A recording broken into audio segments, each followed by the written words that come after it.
Oh, I started. Yeah.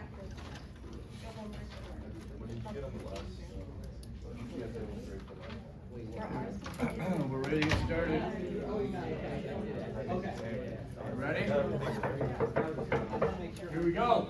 Hypothesis testing. Today's all about this week's homework, which is when you're given the sample standard deviation.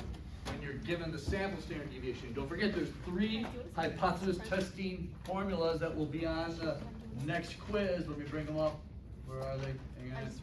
Oh, that's not it. This is it. Oh, what just happened? Something's happening. Here they are. The mean when the population standard deviation is given, which was last week. The mean where the sample standard deviation is given, which is this week. And next week is the proportion where there's no standard deviation. 3 formulas. This is all about sample mean today. Here's solving manually to get to your t-test statistic, right? In words, here's something you haven't seen, kind of seen. The confidence interval when you're given the sample standard deviation. Here, sample mean is the key to this formula here. Sample mean plus or minus critical value t times the sample standard deviation over the square root of the sample size. This is your confidence interval, which we're going to talk about today. Over here, these are the 3 Excel formulas related to when you have the sample standard deviation. Not last week's population, the sample this week. This top one is if it's p-value. T-D-I-S-T, test statistic, drop the negative symbols, the first number, comma. Degrees of freedom, the second number, comma. Then either a 1 or a 2 based on whether it's 1-tail or 2-tail. If we're doing critical value, like you have to have here for a confidence interval, you got to have that critical value. It's TIMD. The first number is the significance. The second number is degrees of freedom. If it happens to be a 1-tail, you got to double the significance. Now don't forget, this somehow disappeared last Monday. Here they are though. Here are the p-value and critical value formulas and the descriptive on the right and how to do differently. Multiply by 2 if it's 2-tail for the z up there. Here's the one that we just talked about, drop the negative symbol. Here's the one, this is on the board, this is the other one on the board right now. If it's 1-tail, double the significance. I think you should take a picture of this right here, because these are the main 5 right here for p-value, critical value, confidence interval, right there. Those are the ones. The only ones that are not up there are the 2 equations, Excel equations, if I'm asking you to solve it using Excel only. Not to do any of it manually, Excel only. But here they are. These are the 2 equations if you're asked to solve it Excel only, right there. So you can take a picture of that one also. Now you have all 7 equations for the rest of the semester. There they are. Here's the little thing about these. The top ones, if you're doing Z, and you have to, if it's 1-tail, you got to double that significance. That first number's got to be doubled. If this is a 1-tail for confidence intervals, when you're doing hypothesis testing. This isn't the week 1, week 2, week 3 confidence intervals. These are confidence intervals when you're doing hypothesis testing. By the way, you can go ahead and add the word sample to this first word. That's the sample mean, sample mean, sample mean, sample mean for the first word. Confidence, here it is with T, which is this week's. The significance, comma, standard deviation, comma, sample size. If it's a 1-tail, you have to double that first number. That significance has to double. So there's all these little rules. Notice I don't have anything about 2-tail here. I don't have anything about 2-tail here, because this is written as if it's 2-tail. I'm telling you what to do. If it's 1-tail, you change that significance by doubling it. Here, notice there's nothing about 2-tail because this is written as if it's 2-tail, which would be the significance. You double it if it's 1-tail. So that's why the instructions are only telling you what to do if it's not 2-tail. So it's written right now as if it's 2-tail, and then you have these special instructions here on the side in case it is 1-tail. So you have all the Excel formulas now for the semester, excuse me.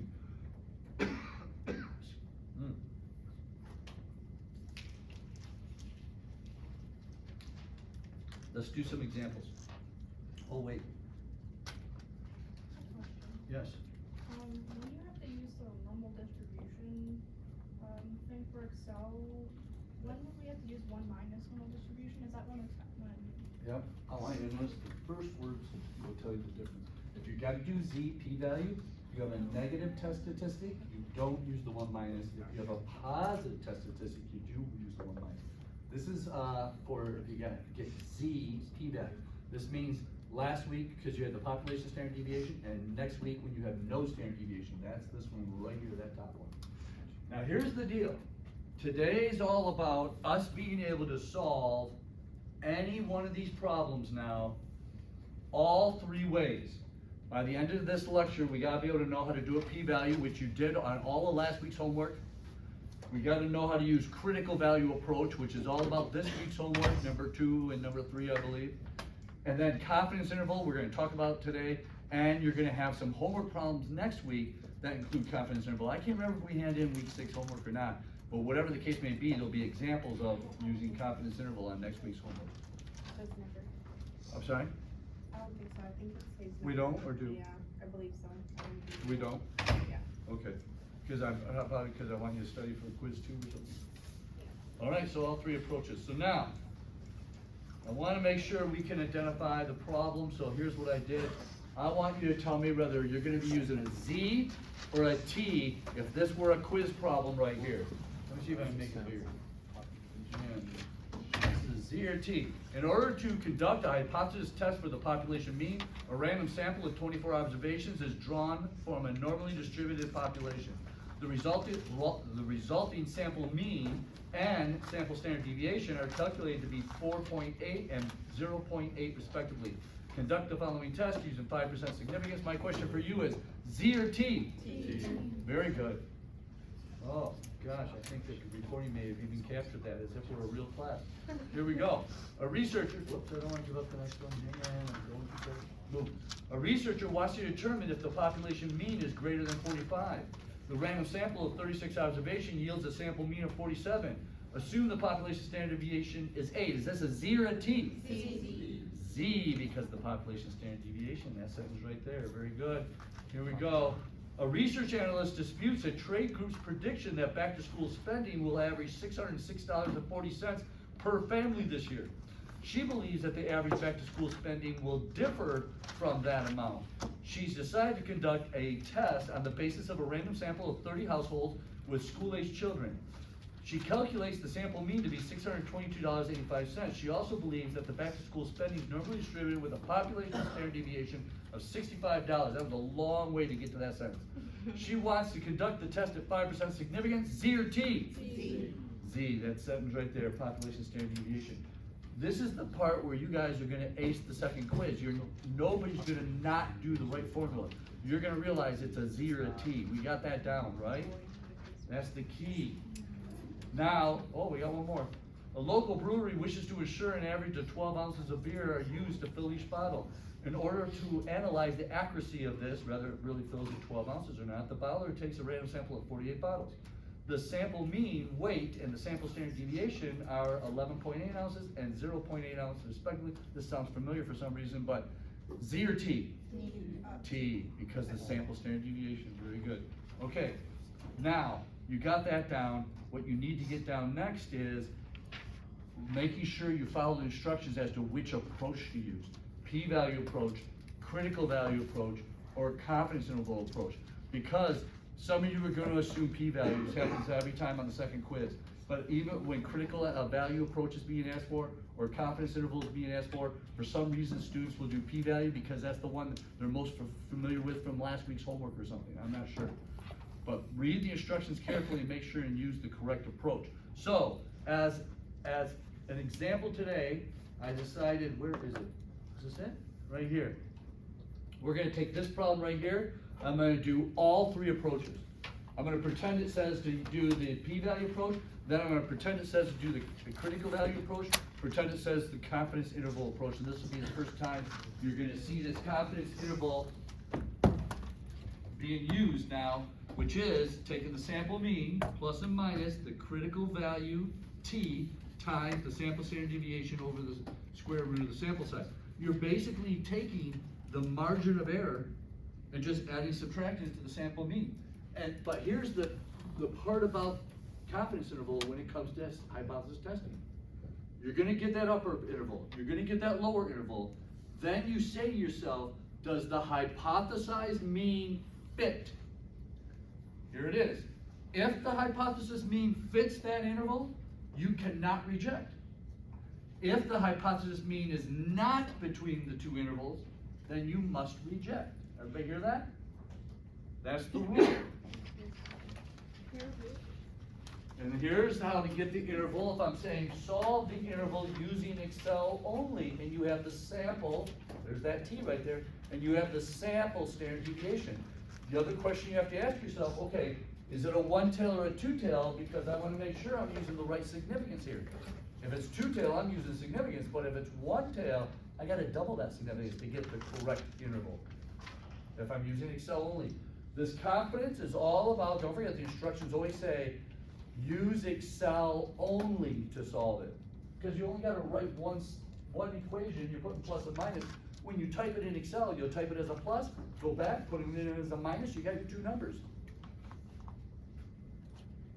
All right, so here's what we're solving right here. I couldn't make it big enough to hide the null hypothesis and alternative hypothesis, but let's discuss why this is two-tailed. A local brewery wishes to ensure, this is why it looks familiar, this is one of them right here. A local brewery wishes to ensure an average of 12 ounces of beer is used to fill each bottle. In order to analyze the accuracy of the bottling process, the bottler takes a random sample of 48 bottles. Now I want to bring this up right now. It doesn't say we're trying to analyze if it's overfilling. We're not trying to analyze if it's underfilling. That means it would be a one-tail. It's just saying it's analyzing the accuracy, meaning, is it truly filling at 12 ounces, or could it be a little more, could it be a little less? Don't forget, if what's our sample? 48 bottles. If our 48 bottles is just a little over 12 ounces, or just a little under 12 ounces, we didn't prove anything. Our 48 bottles average amount of beverage in there has to be significantly above 12, or significantly below 12 to have meaning. That's what research is all about. You're supposed to be proving almost without a shadow of a doubt, almost. You're in the tails of the bell curve. So in this case, our null hypothesis is equal to 12 ounces, alternative is not equal to 12 ounces. This is two-tail.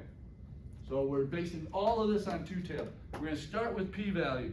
I'm looking at this. If I start with p-value, I can't jump into this Excel equation until I get my test statistic. So, what's the sample mean? It says here the 48 bottles, the sample mean weight, or really measurement, and the sample standard deviation is 11.8 ounces and 0.8 ounces respectively. And look at the significance, 5%. So here we go. I want to start with the test statistic. I'm taking my sample. 11.8. Thank you. Minus the hypothesized. 12. I put parentheses around it because you have to do that before you do anything else to it. Some people will accidentally divide before they add and subtract, or in this case, you have to subtract. Parentheses 0.8. Thank you. 0.8 over the square root of 48. I put parentheses here just because I like to do the denominator, do the numerator, and make the divide the last part. So, at this point, if you're doing the quiz, you should be shown, this is the setup, here's where most of the points are. Now I'm looking for at least two calculations of some kind. I'll start with one calculation here. 11.8 minus 12 gives me a negative 0.2? Thank you. What about the square root of 48? Shoot, if that were like something like 36 or 49, that'd be easy, wouldn't it? Get the calculator out. 6.9. Hang on, you beat me to the calculator. Hang on, let me open mine. Okay, go ahead. What'd you say? 6.928. That's this part right here. So this would be 0.8 over 6.928. 9282, yeah. 928, and the next digit's a 2, so I'm leaving it at 8. I don't know why I'm going 3 digits, just because. Now, go on. 0.8 divided by 6.928. So we know this answer is going to be a negative something. 0.8 divided by, do I do it? I didn't do it. Did we square root? Yeah, we did. Here we go. Anybody else? 0.8 divided by 0.1154. 6.928? Yep. Okay, 928 equals, there's our denominator. I'm gonna save my denominator right up here. Now I'm taking my numerator, 0.2 negative, divided by, now I'm recalling the denominator, 0.1155, is that what you said, 0.1155? 0.1154. 55, the next digit says, Oh, it depends what you divide by, negative 1.732, negative 1.732. That is our test statistic, that's our T, which goes right there. So now I'm doing the next part, I got that part. Now I'm getting the p-value. On the test, you gotta write it out exactly how you would type it into T, D-I-S-T, parentheses. This is, drop the negative, it says, so 1.732, I dropped the negative. Then it says degrees of freedom. There were 48, my degrees of freedom would be? 47. Thank you. Comma, then it says one or two tail. Look at that, is it one or two tail? Two tail it is, boom. Type that into Excel. I don't have an Excel open, you're gonna beat me to it.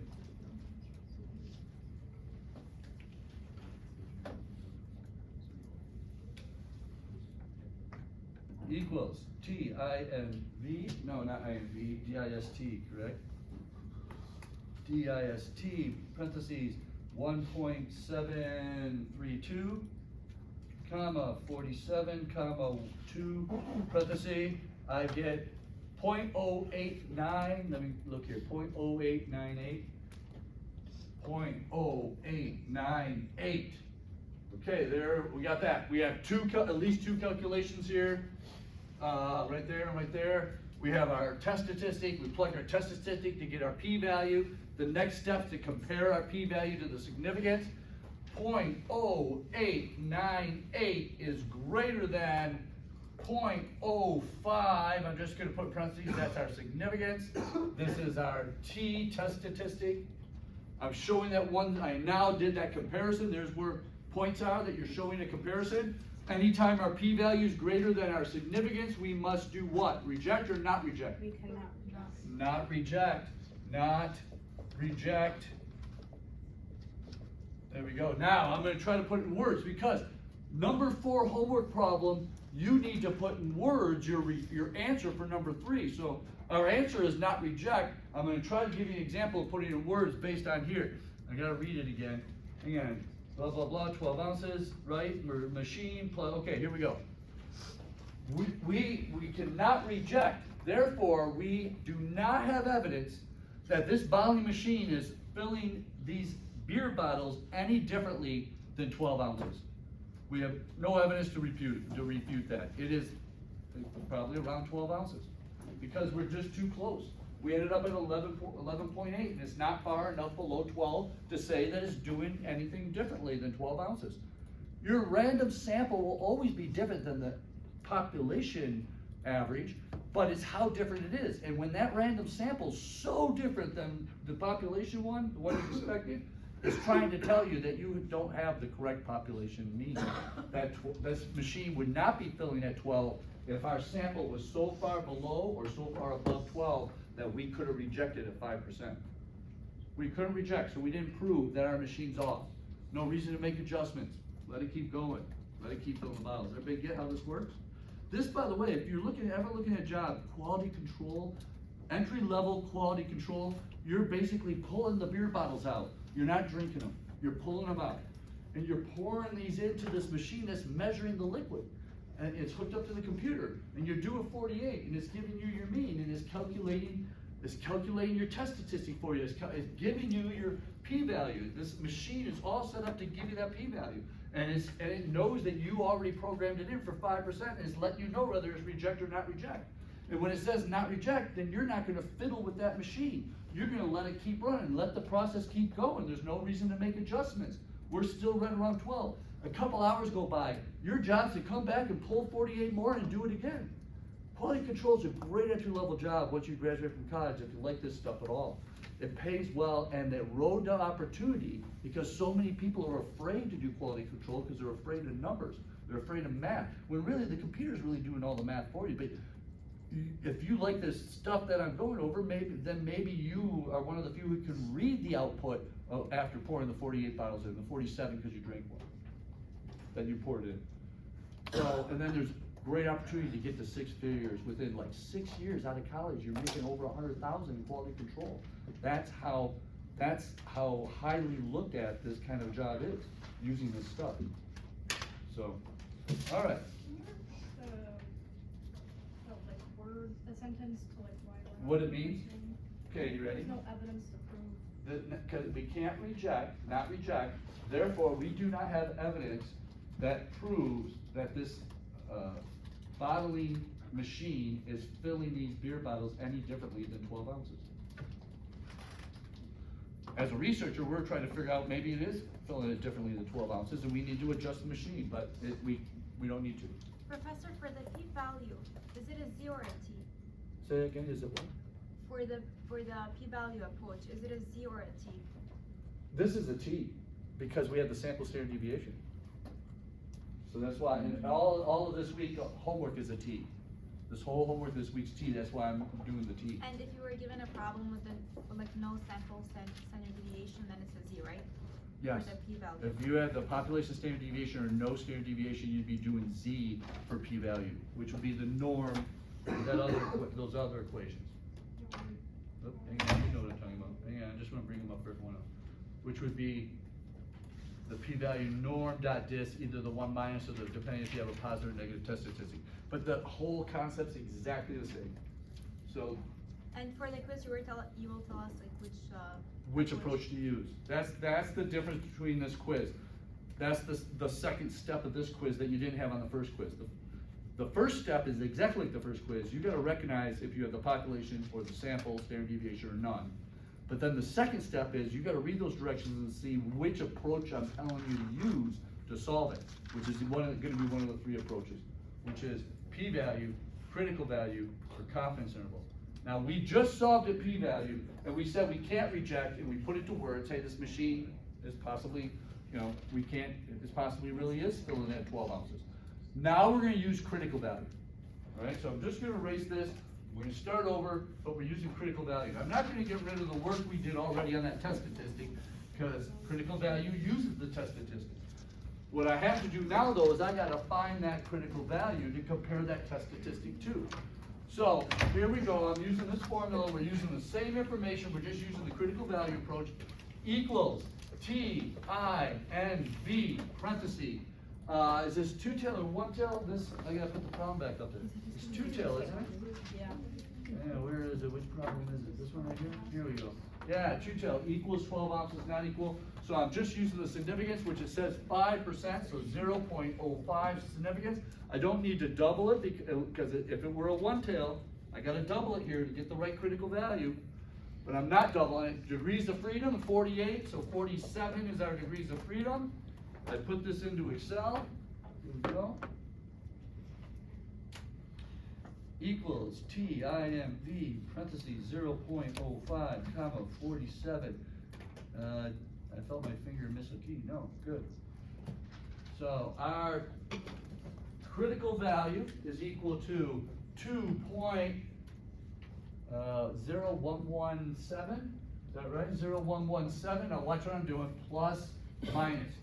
I put the plus minus there. I know for some people, oh, what if it's one tail? I'm telling you, this is the easiest way to always get the answer right. If you just say plus and minus, and know you're thinking about two numbers that are equally distanced to the middle of the bell curve. One's 2.0117 standard deviations to the right, and one is 2.0117 standard deviations to the left.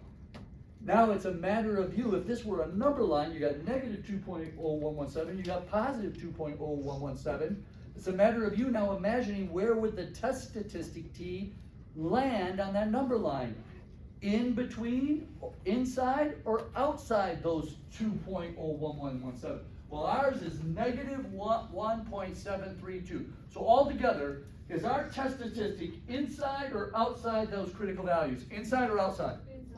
Inside, thank you. Which means you cannot reject the same response we got. This is inside. You gotta show comparison. Negative 1.732 is inside, positive negative 2.0117. There's my comparison. Cannot reject. Same answer we got with the p-value. We just used a different approach. Right, so there's two of them, go ahead. So the two equations for Excel, we're solving for the same things, just two different approaches. Two different approaches. The top one's p-value approach, and this one's the critical value Got it, approach. okay. Now, the third approach uses the same critical value, which we just did, but you will not have already done it. You're gonna read a problem that's gonna say, use the confidence interval approach. So you gotta go right here and get that critical value, because look at the formula. The critical value, P, is right here, part of the margin of error. So you gotta have it. All right, everybody has the t-value approach. I'm gonna leave that up there for a minute. Let's go to the confidence interval approach. Always start with the sample mean. So the sample mean was 11.8. 11.8 plus and minus. Now, this is where we would go do the critical T if we were doing confidence interval approach. But I just did it. It's right here. This is the same formula we would use for confidence interval approach to find that critical T. So pretend I'm doing this again. Equals TIMV, parentheses. What percent is it? 5%. Is it one tail or two tail? Two tail. Leave it at 5%. Don't double it. Comma. Degrees of freedom. Oh, 48 minus 1, 47. 2.0117. Now here I go. 2.0117. There it is. Times, just like this formula here, 0.8 over the square root of 48. Now, look, I've already calculated, with your help, 0.8 over the square root of, well, I got the square root of 48 right here. So I just gotta now take 0.8, which we did, and I forgot to write it down. 0.8 divided by 6.928, and I'll have that part, then I multiply it. I gotta show people, again, just because I changed approaches, I still gotta show some work, all right? We did not do a test statistic on this confidence interval approach. So this is not the setup for confidence interval. The setup is this right here. This is the setup. And then from here, you gotta show me at least two calculations before you get to the two answers. This is the setup for confidence interval right here. The critical T, the sample standard deviation over the square root of the sample size. And what a lot of people will get mixed up here is putting the hypothesis mean here at the front. This is the sample mean, not the hypothesis mean. The hypothesis mean is only used to see if it fits this interval or not. That's how the hypothesis mean, does it fit this interval? So let's do this, plus and minus. Hang on, before I do it, I wanna show you something. Let's just go back in time. Look, here's the p-value approach we did. Oh, there we go, there's what this equals. Here we go. So this will end up being 0.1155. So this part right here is 0.1155. So I got that. There's one of my calculations. Now I'm gonna take that times 2.0117. Where did I get that? I got it right here. See on the p-value approach how we took 0.8 divided by the square root of 48? There it is right there. There's one of the calculations. I just have to take that now, multiply it times that 2.10117. There's the p-value approach though, right there. And we ended up saying, hey, 0.0898 is greater than the significance, 0.05, so we cannot reject. Here's the critical value approach. There's the critical value approach. We said negative 1.732 is inside the critical value, plus or minus 2.12. I rounded to 2 there. Is that me or you? 1.2, and we cannot reject the null hypothesis. Now let's go to the confidence interval approach. Here it is. This comes out to be 11.8 plus and minus. There it is right there. 0.2324. 0.2324. This ends up equaling, one interval is 11.5676, 11.5676. And the other one comes out to be, now we're gonna add to 11.80, 12.03, 12.0324. Look at how important it is sometimes to go 4 digits to the right. Don't over round on these. Now, you have to, you showed me 2 pieces of calculation. There's one, there's the other, there's 2 calculations. Now we have our answer, there's another quarter point, another quarter point. Now the analysis, the comparison. What are we comparing? What's the hypothesized? Do you remember what the null hypothesis and alternative hypothesis was equal and not equal to? 12 ounces, that's right, 12 ounces. So, since, here we go, since the hypothesized mean 12 fits inside our interval, I'm pointing at it right now, boom, boom, we cannot reject. We cannot reject. Because 12 fits between 12.03 and 11.57. Because 12 fits between it, we cannot reject. All 3 approaches came up with the exact same answer, we can't reject. This is your first time seeing all 3 approaches on one problem. Does everybody get the confidence interval approach about what you're comparing? Does everybody have in their notes that when you do the confidence interval, it's the sample mean plus and minus that whole calculation, not the hypothesis mean. That you only use the hypothesis mean to compare. Is there a question for you? No question? Questions? I thought I saw someone had questions. All right, here's what I want to show you now. Whoops.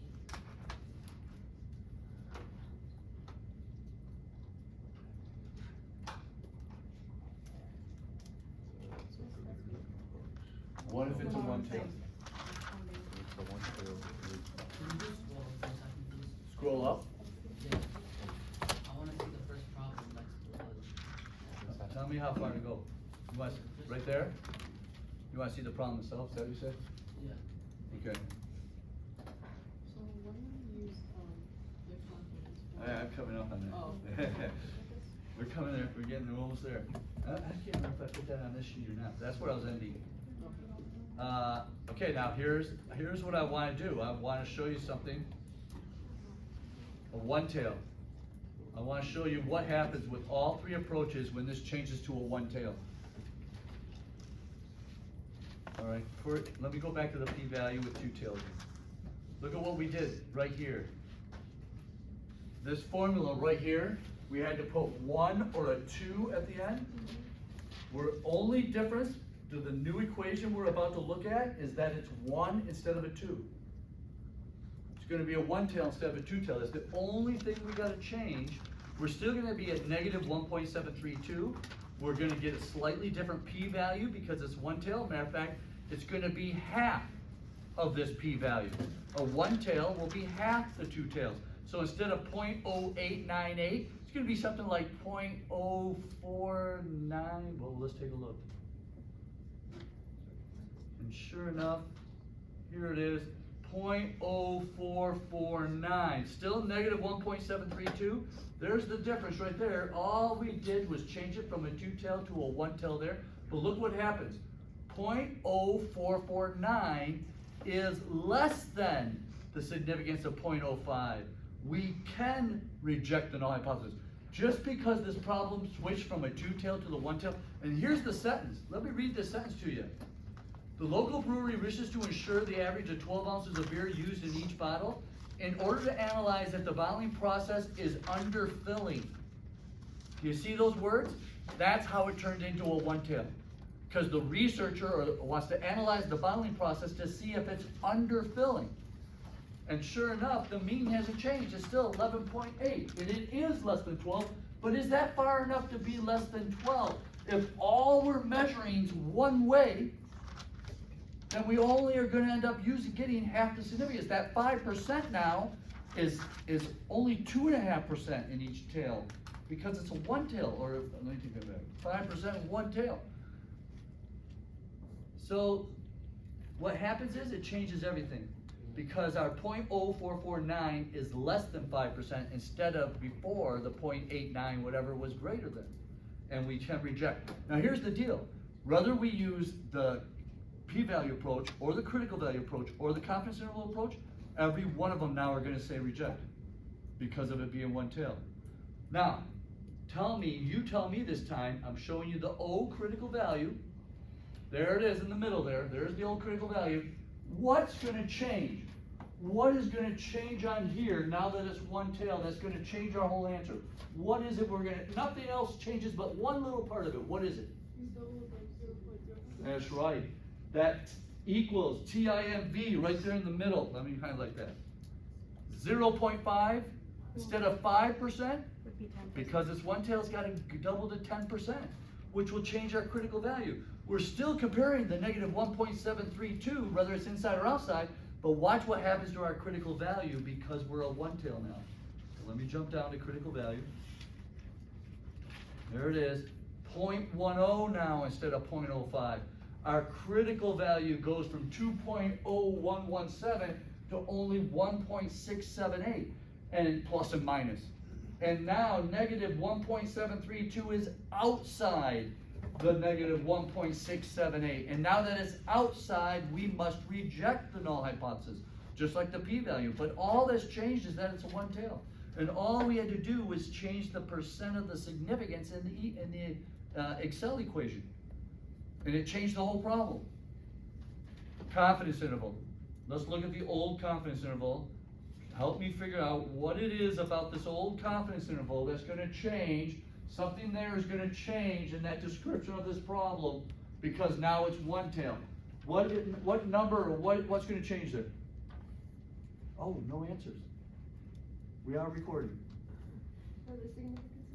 No, the significance is nowhere on that one, but what she's kind of pointing towards is that, see that top line where it says the critical value is 2.012? Because we already calculated it in the previous approach, you don't see the work for it, but her point is there will no longer be 2.012 because we have to double the significance because it's a one tail. So that's critical value is gonna switch just like when we're using the critical value approach, it's gonna switch to, what is it, 1 point something, something, something.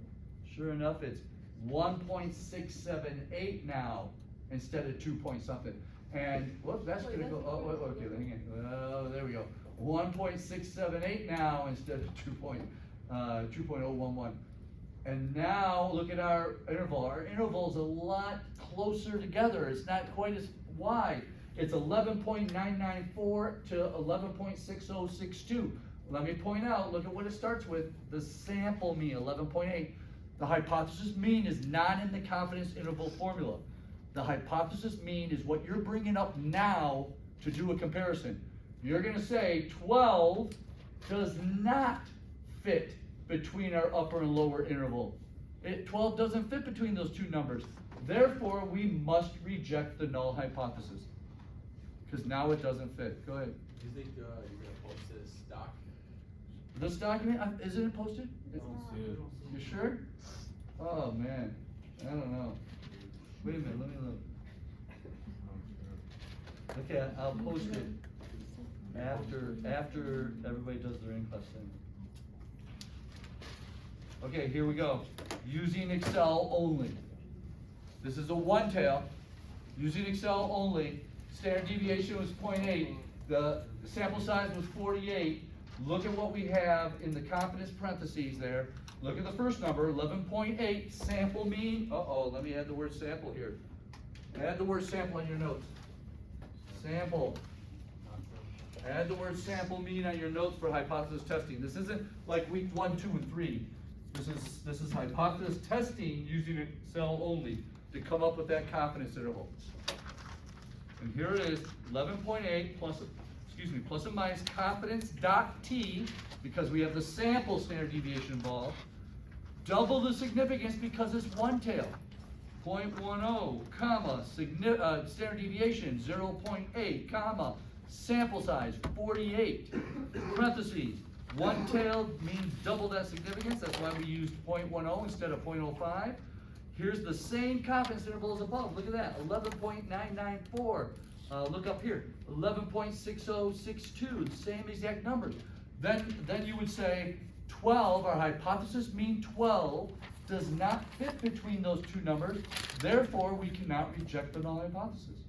I'm sorry, therefore we can reject the null hypothesis because our 12 does not fit. I said it backwards. We can reject. All right, I want you to help me write the confidence interval equation for this one tail up here. I want to solve it. Oh, let me get the whole problem up here. This is now, I'm going back to this two tail. Going back to two tail. I want to use this equation right here. Here we go. The sample mean equals 11.8 plus and minus confidence. I'm doing the whole word confidence. Confidence dot t parenthesis 0.05 because now it's two tail. We're using the significance itself. We're not doubling it. 0.05 comma standard deviation 0.8 comma sample size 48. Boom. Now, if we plug that in, I'm going to show you right now what the answer is going to be. Right about 12.0324 and 11.5676. You ready to see that? Hang on, let me put this where we can see it at the same time. So we're going to see if we got 12.03 and 11.57, I'm rounding. So I'm going to do the plus first. Equals 11.8 plus CON, confidence, dot T, parenthesis, 0.05, comma, 0.8, comma, 48 sample size, parenthesis. This should be 12.03, 12.03. Bam! Look at this, this works.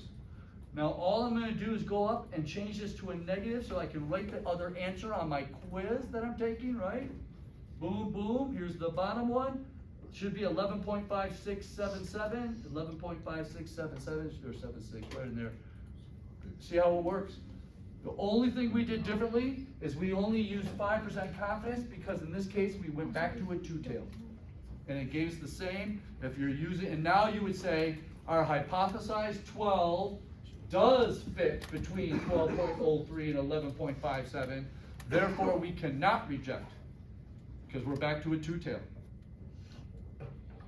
How do we feel? We got done fast. We're done? We got 10 minutes. Or let's just do our in-class? Well, we have an in-class. I want to make sure David knows it though.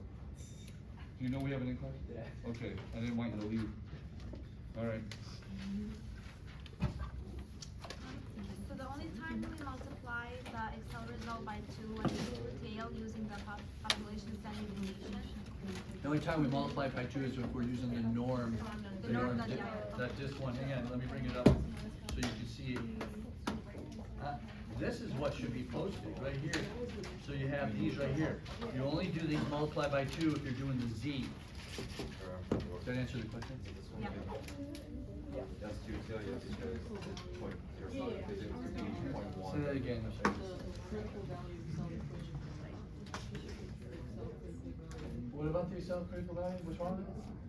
Okay, not those, if you scroll down a little bit. Oh. The confidence interval, sorry. Uh-oh, Those uh-oh. equations are not on the doc. I don't see them. Where are they? What do you mean? Oh, yeah. Yeah, I added this morning. Oh, okay. So I need to repost the document and now, so take that document down, repost it, so these are on there, is that what you're saying? Yeah. So I have to post this document and you guys want this other document, where was that one I just was working on? Which one was it? Is this it? Is this all 3 approaches? This one, and you want this with all the approaches also posted, right? Yeah. Hey, I just saw something. Let's talk about your homework right now. Cause you know what, when I start talking about this homework, it seems like I get more handed in, like tonight, than I usually do. Almost like it's so fresh in your mind, you wanna go ahead and get it done with. So here it is, this problem, don't forget, this week is all about the fact that we have the sample standard deviation. So you know you're using these formulas. It's all about the sample standard deviation being given. So it says, consider the following hypothesis, that null is the means equal to 50, the alternative is the means not equal to 50. Sample of 25 observation yields a sample mean of 46 and a standard deviation of 10. It doesn't specifically say sample standard deviation, but it's in the same sentence with the sample, and really, it's not specifically saying population, so you should kind of assume it's the samples. If you're given a standard deviation and you can't say to yourself, is this the population? Assume it's the samples. Show your detailed calculations manually calculating the test statistic. Oh my gosh, boom, boom, boom, boom. I'm giving away the homework now. I should stop the recording. Give the Excel equation and result to find the p-value. Boom, right here, right? Explain using 5% significant if you can reject or not reject the null hypothesis. I'm not even asking you to give the sentence yet on this problem, telling me what it means to reject or not reject yet. That doesn't come till problem 4. Can we do that if we want to? What? Okay. Yeah, sure. Okay. For practice, if you guys want to add a sentence as to what it means for practice, I don't know if the grader will catch, whether it's right or wrong or not, though. So and I don't think it's on the answer either. So, but you can always say, hey, can you just check if my sentence is right or wrong to me, so I know it's there, and I'll try to look at it. Here's the number 2. You're given the hypothesis again. The means greater than equal to -12, the means less than -12. First of all, a negative hypothesis, we haven't seen that, I don't think yet, or maybe we have, but it's a one-tail. A sample of 28 observation yields a sample mean of -12, standard deviation of 4. Again, sample standard deviation. There's nowhere there is it trying to tell you that's a population. Show your detailed calculations to manually calculate the test statistic. There it is again, same calculation. Give your Excel equation and results to calculate the critical value this time. Not p-value, critical value. You explain using 5% significance and the critical value approach if you can reject or not reject the null hypothesis. Here we go. Critical value is your test statistic inside or outside, the plus or minus the critical value. Oh, I just gave away the answer. God. Oh. All right, number 3. A machine, okay, now you are the one coming up with the null and alternative hypothesis. Please don't say it out loud. I want everybody to be able to spend a little bit of time on their own figuring out whether this is a 2-tail or 1-tail. A machine that is programmed to package 1.2 pounds of cereal in each cereal box is being tested for accuracy. In a sample of 36 cereal boxes, the mean and standard deviation are calculated to be 1.23 and 0.12 pounds respectively. Again, that's the sample standard deviation. It's in the same sentence describing the sample. It's pretty obvious, but it specifically is not saying anything about being the population standard deviation. So take that into consideration when you're mixing these problems up with a bunch of other ones. Give both hypotheses this time. Show your detailed calculations to manually calculate the test statistic. This must be critical value approach, or you wouldn't need the test statistic. Remember, if I'm asking for the confidence interval approach, you don't need the test statistic. Your setup is right here. Doing the confidence interval is your setup. Unless I'm asking for Excel only. But this is asking you to show your calculations manually to calculate the test statistics, so this must be the critical value approach. Give your Excel equation and result to calculate the critical value. Explain using 10% significance and the critical value approach if you can reject or not reject the null hypothesis. Number 4 says, go back to number 3 and put in words now what that means to reject or not reject the null hypothesis. Number 4 is asking you now to give me that final sentence, what it means to, about that 1.2 pounds of cereal being packed into that little box. Everybody get the homework? You get it to the point where you could almost have done? Who has it almost done? Oh, 1, 2, 3, 4. Look at you guys. Can we put the bell I don't know whether to be mad or proud. Can we put the bell curves on the whole? You're more than welcome to put the bell curves on anything you want. That's fine. You don't have to though. If it helps you, why not? Yeah, sure. All right, you ready for the in-class? Okay, let's refresh the rules of the in-class. I'm gonna shut off the camera while we're talking about this.